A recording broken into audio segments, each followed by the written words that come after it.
G'day guys, Daniel from the Fishing Guru. So tonight I've been crabbing, or this morning I've been crabbing with a friend of mine. I'm about to chuck my net in though.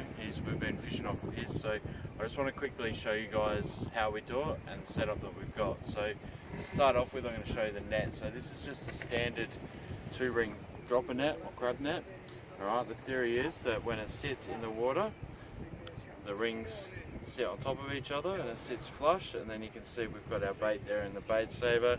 Crabs come up, crabs come up, they have a bit of a taste, have a bit of a smell, and they tend to hang around. Then when you check the net or bring the net up, it actually catches them in and secures them in place. It's a little bit different from the sort of the opera nets, or not the opera nets, like the pyramid nets that they use in some of the other states. So another feature about this particular net is it has a little float on there.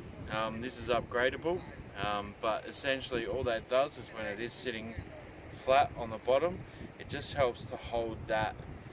It just sort of helps to hold that off of it a little bit, so the crabs don't get tangled up and freaked out. So that's about it as far as the net goes. Make sure you got enough rope. One thing I do want to point out though is I've made this mistake a few times before. Always make sure before you throw any net that you've actually got it tied to the jetty. We've gone for a swim on too many occasions to not do it these days. I've just tied it on with a couple of clove hitches, so that's fine.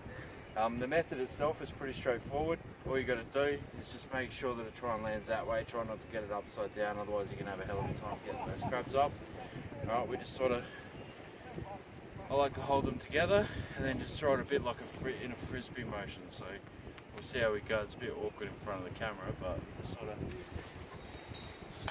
right, and then that way she lands nice and flat, and then when it drops on the water you got half a chance of actually landing them. So we'll come back shortly.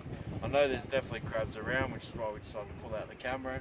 Would have looked like a bit of an idiot if there was none in there. We'll come back shortly, we'll show you what happens when we pull it up. Cheers. Alright, so it's been about 15 minutes, we'll pull up the net, but just before we do, just quietly, how good is this? Sunrise over Glenelg in South Australia. Water's flat as a tack. It's probably about 17-18 degrees Celsius and not a breath of wind. It's absolutely perfect. But that aside, let's pull her up. So checking your net's pretty simple. Take up the slack. Right, and once you feel a bit of pressure, there we go. Just pull her in as quick as you can. Saves anything escaping. Looks like we've got one in there. This is going to be a good one for you guys.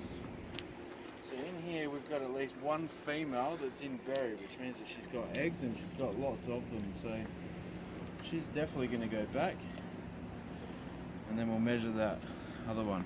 But just let's have a look at this guy here, or this girl here. Sorry, sweetheart. Hold on. Don't want to hurt you. A really good idea, guys, is to get one of the nets with the mesh bottoms, the metal galvanized bottoms, because this one's a bit tricky. So this here is what we're referring to, either in this video or one of the other ones, I can't remember.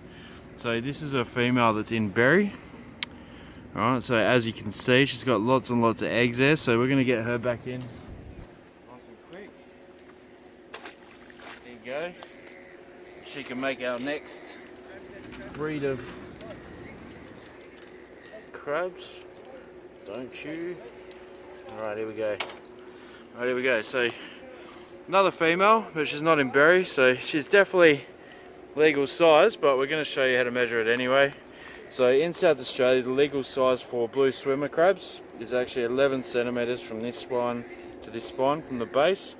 We've got our measure here.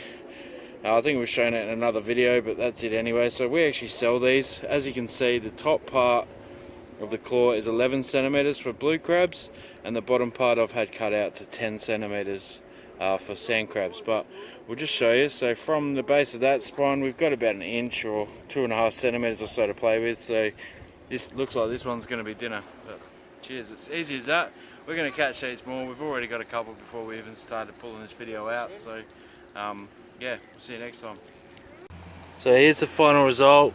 Been out for probably about 3 hours, and we've ended up with about 25 or so blue swimmer crabs, which is more than enough for a feed for the two of us. So yeah, easy as that.